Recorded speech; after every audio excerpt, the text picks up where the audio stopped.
Hello friends, welcome back to my channel. तो friends, आज की जो वीडियो है, इस वीडियो में हम भारतीय राष्ट्रीय आंदोलन के महत्वपूर्ण प्रश्नों को देखेंगे। जी हाँ दोस्तों, इस वीडियो में हमने जो भारतीय राष्ट्रीय आंदोलन के प्रश्नों को शामिल किया है वह बीपीएससी द्वारा प्रीवियस ईयर में पूछे गए प्रश्न हैं। तो इसलिए आप इसको अच्छे से देखिएगा। चाहे आप टीआरई 3 री एग्ज़ाम की तैयारी कर रहे हैं, चाहे आप टीआरई 4 के लिए तैयारी कर रहे हैं, यह दोनों एग्ज़ाम के लिए बहुत ही महत्वपूर्ण वीडियो है।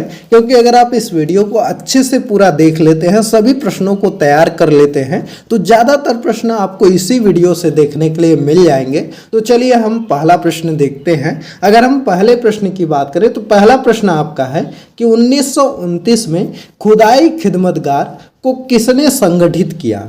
तो देखिए 1929 में जो है खुदाई खिदमतगार को जो संगठित किए थे वह आपके कौन किए थे, तो वह किए थे अब्दुल गफ्फार खान। जी हाँ दोस्तों, अब्दुल गफ्फार खान के नेतृत्व में जो है वह खुदाई खिदमतगार जो है कि नामक स्वयं सेवक संगठन स्थापित किया गया था। इसे लाल कुर्ती के नाम से भी जाना जाता है। तो इसको याद रखिएगा कि लाल कुर्ती के नाम से किसको जाना जाता है, तो खुदाई खिदमतगार जो संगठन था, जो कि खान अब्दुल गफ्फार खान ने जो है कि इसका नेतृत्व किया था। तो इसको याद रखिएगा, इंपॉर्टेंट है दोस्तों।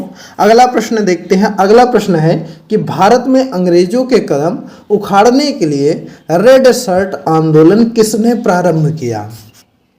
तो वही चीज़ है, अभी हमने आपको बताया कि लाल कुर्ती जो आंदोलन था या खुदाई खिदमतगार, तो अंग्रेजों को भारत से कदम उखाड़ने के लिए, अंग्रेजों का कदम उखाड़ने के लिए भारत से किसने जो है कि रेड शर्ट आंदोलन प्रारंभ किया, तो कौन थे, तो खान अब्दुल गफ्फार खान जो थे उन्होंने यह शुरुआत की थी। तो इसको याद रखिएगा। अगला प्रश्न आपका है कि इनमें से किस महिला ने बिहार में नमक सत्याग्रह में सक्रिय भाग लिया। जी हाँ दोस्तों, वह कौन सी महिला थी जिन्होंने जो है कि बिहार में आपका नमक सत्याग्रह में सक्रिय भाग लिया था।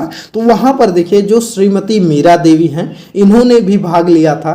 उसके बाद जो है कि हसन इमाम जो हैं, इन्होंने भी भाग लिया था। और उसके बाद कुमार गौरी दास जो हैं, इन्होंने भी जो है कि उसमें भाग लिया था। इनके साथ सरस्वती देवी थी, शिवधारी पांडे थे, साहिबाला राय थी। तो ये जो महिलाएं थीं, यह बिहार में नमक सत्याग्रह में मुख्य रूप से पार्टिसिपेट की थी। तो इनको याद रखिएगा। तो इसलिए इसका जो ऑप्शन हो जाएगा वह ऑप्शन नंबर डी आपका सही हो जाएगा कि उपयुक्त में से एक से अधिक। तो इस चीज को याद रखिएगा, इंपॉर्टेंट है। अगला प्रश्न देखते हैं। अगला प्रश्न आपका है कि श्री कृष्ण सिंह द्वारा गठित बिहार की निर्वाचित सरकार ने फरवरी 1938 में किस कारण से इस्तीफा दे दिया। तो देखिए जो श्री कृष्ण द्वारा गठित बिहार की निर्वाचित सरकार थी, उन्होंने फरवरी 1938 में किस कारण से इस्तीफा दे दिया था, तो वह दिए थे आपके राजनीतिक कैदियों को छोड़ने के कारण। जी हाँ दोस्तों, यहाँ पर सी वाला ऑप्शन आपका सही हो जाएगा। उस समय क्या हुआ था कि जो भारत सरकार अधिनियम 1935 के आधार पर जो है कि वहाँ पर 20 जुलाई 1937 को कृष्ण सिंह के नेतृत्व में बिहार में जो है वह कांग्रेस ने सरकार का गठन किया था। परंतु 1938 में राजनीतिक कैदियों की रिहाई के मुद्दे को लेकर के श्री कृष्ण सिंह की सरकार ने त्याग पत्र दे दिया था। तो इसको आप याद रखिएगा।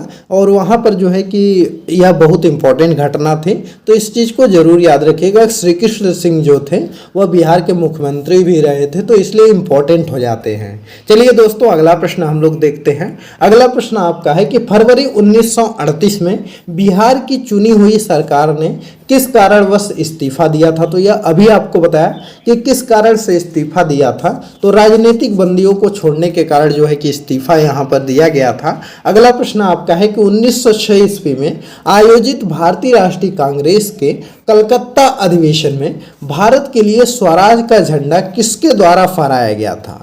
तो देखिए जो स्वराज का झंडा 1909 में जो है कि कलकत्ता के अधिवेशन में फहराया गया था, यह कब फहराया गया था, तो यहाँ पर देखिए जो फहराए थे वह आपके थे दादा भाई नौरोजी। जी हाँ दोस्तों, 1906 में जो भारतीय राष्ट्रीय कांग्रेस के कलकत्ता अधिवेशन में स्वराज का झंडा जो है वह दादा भाई नौरोजी ने फहराया था। तो इसलिए इनको याद रखिएगा, इंपॉर्टेंट है दोस्तों। यह वीडियो आपको पसंद आ रही है तो इस वीडियो को लाइक करिए, ज़्यादा से ज़्यादा शेयर करिए। और दोस्तों, अगर आप लोग चैनल पर नए हैं और चैनल को सब्सक्राइब नहीं किया है तो चैनल को जरूर सब्सक्राइब कर लीजिए।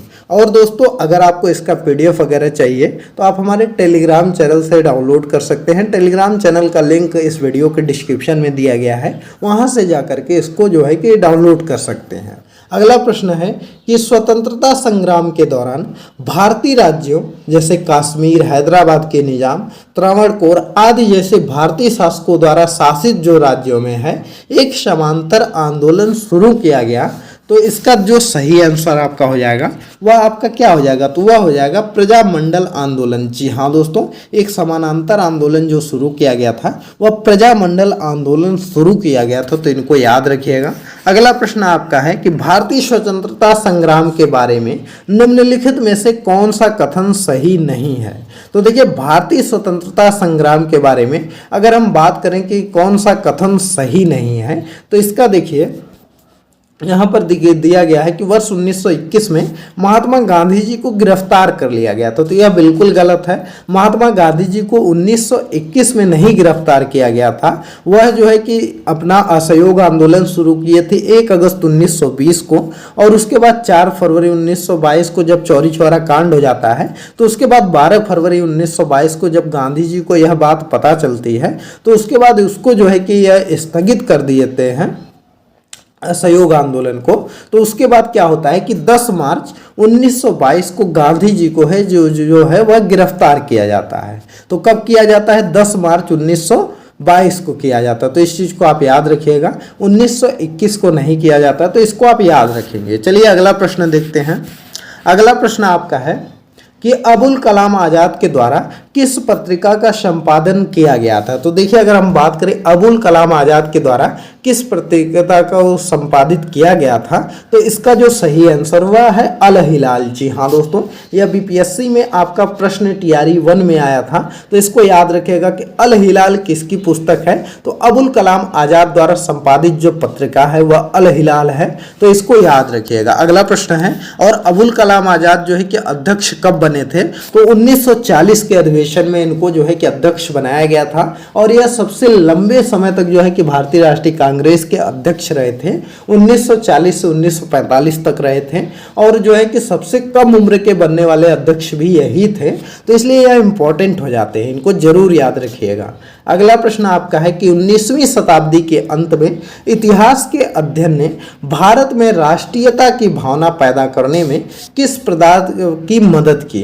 तो 19वीं शताब्दी के अंत में जो है कि इतिहास के अध्ययन ने भारत में राष्ट्रीयता में जो भावना पैदा करने की मदद की थी वह किस प्रकार की थी।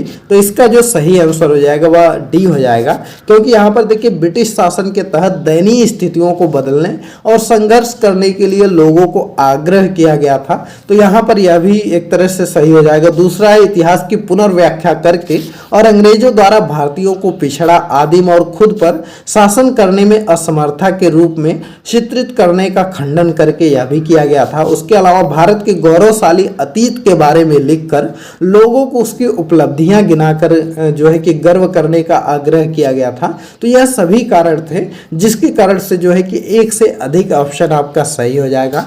चलिए अगला प्रश्न हम देखते हैं। अगले प्रश्न की अगर हम बात करें तो अगला प्रश्न है कि एक सन्यासी जो फिजी में एक गिरमिटिया मजदूर के रूप में काम करने के बाद उस जिले में अपनी पीठ पर तुलसीदास रामायण की एक प्रति लेकर आया था, जिसने वह ग्रामीण श्रोताओं को छंद सुनाता था। जहां जिस किसान नेता का जिक्र है वह कौन है। तो ऐसा कौन सा सन्यासी था जो तुलसीदास रामायण की प्रति लेकर के आया था और ग्रामीण श्रोताओं को उसके छंद सुनाता था। तो इसका जो सही आंसर आपका हो जाएगा वह हो जाएगा बाबा रामचंद्र। जी हाँ दोस्तों, 17 अक्टूबर 1920 को बाबा रामचंद्र द्वारा उत्तर प्रदेश के प्रतापगढ़ जिले में अवध किसान सभा का औपचारिक रूप से गठन किया गया था। और जो है कि इसलिए यहाँ पर यह क्या किए थे कि यह जो है कि अपना तुलसीदास रामायण का छंद वगैरह सुनाते थे। तो इसलिए ये वाला ऑप्शन आपका सही हो जाएगा। अगला प्रश्न देख लेते हैं। अगले प्रश्न की बात करें, अगला प्रश्न आपका है कि ऑल इंडिया हरिजन संघ की स्थापना 1932 में किस किसने किया? तो देखिए ऑल इंडिया हरिजन संघ की जो स्थापना है 1932 में, यह आपके किए थे महात्मा गांधी जी ने। जी हाँ दोस्तों, महात्मा गांधी जी ने जो है कि ऑल इंडिया हरिजन संघ की स्थापना 1932 ईस्वी में किए थे। तो इनको याद रखिएगा, बहुत ही इंपॉर्टेंट है दोस्तों। एक ट्रिक भी आप इसमें लगा सकते हैं कि जो हरिजन से संबंधित रिलेटेड वर्ड आते हैं ज़्यादातर जो है कि उससे रिलेटेड गांधी जी होते हैं, तो इनको याद रख सकते हैं। अगला प्रश्न आपका है कि 20 फरवरी 1947 को प्रधानमंत्री इटली ने भारत में ब्रिटिश शासन को कब तक वापस लेने की घोषणा की थी? तो देखिए 20 फरवरी 1947 में प्रधानमंत्री इटली जो थे वह यह घोषणा करते हैं कि भारत में ब्रिटिश शासन को अब वापस ले लिया जाएगा। तो वह कब तक जो है कि डेट डिसाइड करते हैं? तो इसका जो सही आंसर हो जाएगा वह आपका ऑप्शन हो जाएगा ए वाला ऑप्शन। जी हाँ दोस्तों, जून 1948 तक जो है कि ब्रिटिश गवर्नमेंट जो है कि भारत से चली जाएगी, वापस लौट जाएगी, ऐसी घोषणा करते हैं। लेकिन ऐसा होता नहीं है। 1947 में ही अगस्त में ही ब्रिटिश गवर्नमेंट छोड़ करके भारत चली जाती है। तो ऐसा आप याद रखिएगा। चलिए अगला प्रश्न हम देखते हैं। अगला प्रश्न आपका है कि स्वराज दल की स्थापना बिहार में किसने की? तो देखिए स्वराज दल की जो स्थापना है उसको किसने किया था? तो चित्तरंजन दास और मोतीलाल नेहरू ने किया था। लेकिन अगर पूछा जाए कि बिहार में किसने किया था, तो बिहार में जो श्री कृष्ण सिंह जी हैं इन्होंने जो है कि स्वराज दल का स्थापना किया था।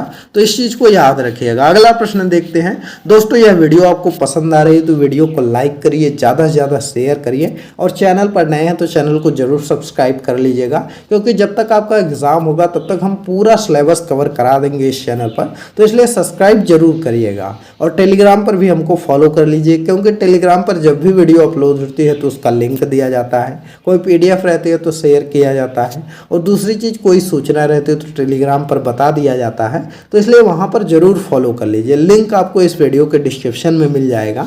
तो चलिए अगला प्रश्न देखते हैं। अगला प्रश्न है कि बेगूसराय के चौकीदार के विरुद्ध आंदोलन एक हिस्सा था। तो बेगूसराय का जो चौकीदार के विरुद्ध आंदोलन था वह किसका एक हिस्सा था? तो वह जो आपका है वह सविनय अवज्ञा आंदोलन का एक हिस्सा था। जी हाँ दोस्तों, जब सविनय अवज्ञा आंदोलन शुरू होता है 1930 में, तो उसके बाद जो है कि बेगूसराय के लोग कहते हैं कि अब हम चौकीदारी कर नहीं देंगे, और चौकीदारी कर न दे करके जो है कि अंग्रेजी सरकार का विरोध करते हैं, और वहाँ पर जो है कि सविनय अवज्ञा आंदोलन में अपना भाग देते हैं। तो इस चीज़ को आप याद रखिएगा। अगला प्रश्न आपका है कि सविनय अवज्ञा आंदोलन की असफलता के बाद गांधी जी ने महत्व दिया। तो सविनय अवज्ञा आंदोलन के बाद की असफलता जब हो गई तो गांधी जी ने किसको महत्व दिया? तो देखिए गांधी जी जो महत्व दिए वह रचनात्मक कार्यों को महत्व दिए। जी हाँ दोस्तों, सविनय अवज्ञा आंदोलन की असफलता के बाद जो है गांधी जी ने रचनात्मक कार्यक्रम को महत्व दिया। अक्टूबर 1934 में गांधी जी ने अपना पूरा समय जो है हरिजनों उत्थान में लगाने के लिए सक्रिय राजनीति से स्वयं को हटने का निश्चय लिया। उस समय क्या था कि भेदभाव बहुत ज़्यादा होता था, छुआछूत वगैरह बहुत ज़्यादा था। तो इसलिए जो है कि इसको दूर करने के लिए गांधी जी ने अपने को राजनीति से दूर कर लिया, और जो है कि उसके बाद हरिजनों उत्थान के लिए वह लग गए। और 1932 में जो है सितंबर 1932 में गांधी जी ने हरिजन कल्याण हेतु जो है अखिल भारतीय छुआछूत विरोधी लीग की स्थापना की, तथा हरिजन नामक साप्ताहिक पत्रिका भी प्रकाशित किया। तो इस चीज को याद रखिएगा। चलिए अगला प्रश्न देखते हैं। अगला प्रश्न है कि निम्नलिखित में से किस भारतीय नेता ने लंदन में प्रथम गोलमेज कॉन्फ्रेंस में भाग लिया? तो देखिए अगर हम बात करें कि वह कौन से भारतीय नेता थे जो कि लंदन में प्रथम गोलमेज सम्मेलन में भाग लिए थे, तो वह आपके थे मौलाना मोहम्मद अली। जी हाँ दोस्तों, मौलाना मोहम्मद अली ने जो है कि उसमें भाग लिया था, और उनके साथ साथ कुछ और लोग भी थे जिन्होंने भाग लिया था, जैसे तेज बहादुर स्प्रू थे, श्रीनिवास शास्त्री थे, मोहम्मद अली थे, मोहम्मद शफी थे, उसके अलावा आगा खां थे, फजलुल हक थे, मोहम्मद अली जिन्ना थे, होमी मोदी थे, एम.आर. जयकर थे, मुंजे थे, भीमराव अम्बेडकर जी थे। तो यह लोग जो थे वह प्रथम गोलमेज सम्मेलन में भाग लिए थे। तो इनको याद रखिएगा। चलिए अगला प्रश्न देखते हैं। अगला प्रश्न है कि तीनों गोलमेज सम्मेलन में किसने भाग लिया था? तो ऐसे कौन से थे जो कि तीनों गोलमेज सम्मेलन में भाग लिए थे? तो देखिए तीनों गोलमेज सम्मेलन में जो भाग लेने वाले थे वह आपके भीमराव अंबेडकर जी थे। जी हाँ दोस्तों, भीमराव अंबेडकर जी तीनों गोलमेज सम्मेलन में भाग लेते हैं, तो इसलिए इनको याद रखिएगा। अगला प्रश्न देखते हैं। अगला प्रश्न आपका है कि गांधी इरविन समझौता कब हुआ था? जी हाँ दोस्तों, गांधी इरविन समझौता कब हुआ?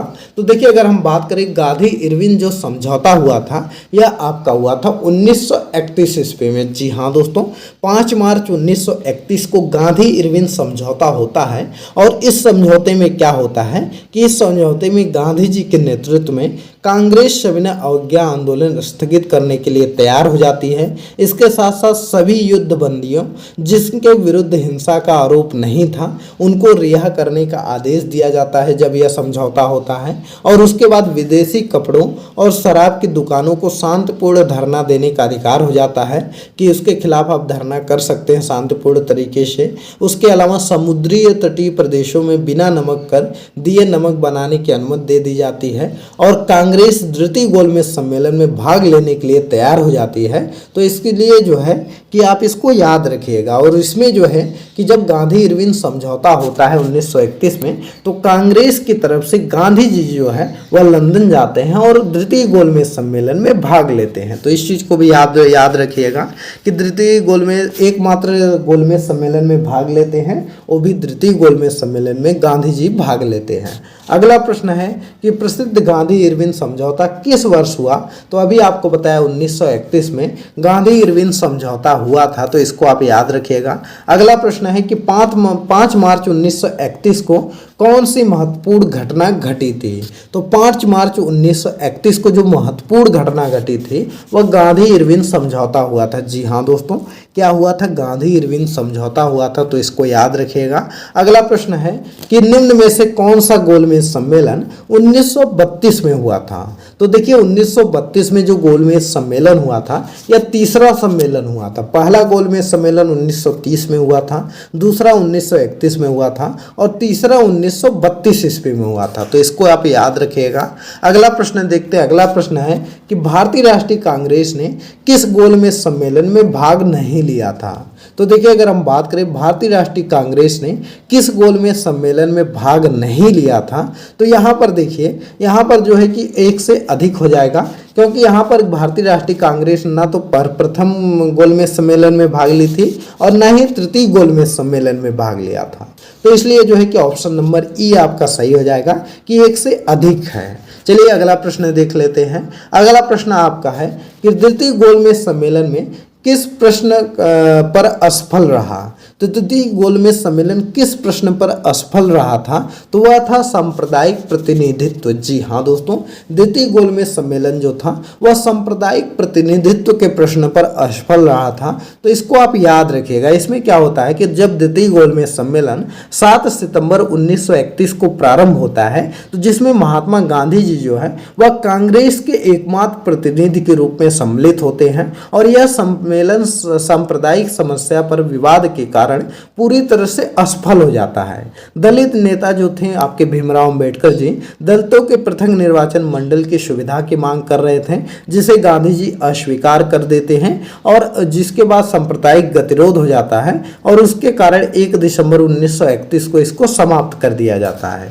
तो इस चीज को आप याद रखिएगा। अगला प्रश्न है कि महात्मा गांधी जी जो है कि दिसंबर 1931 में आपका खाली हाथ जो है कि भारत लौटे थे, तो यह आपका कहाँ से लौटे थे? तो महात्मा गांधी जी जो थे वह 1931 में जो खाली हाथ लौटे थे यह आपके लंदन से लौटे थे। जी हाँ दोस्तों, ये वाला ऑप्शन आपका सही हो जाएगा। उसमें जो है कि द्वितीय गोलमेज सम्मेलन में बात नहीं बन पाती है और वहाँ पर जो है कि गांधी जी जो है कि गुस्सा होकर के और लौट जाते हैं।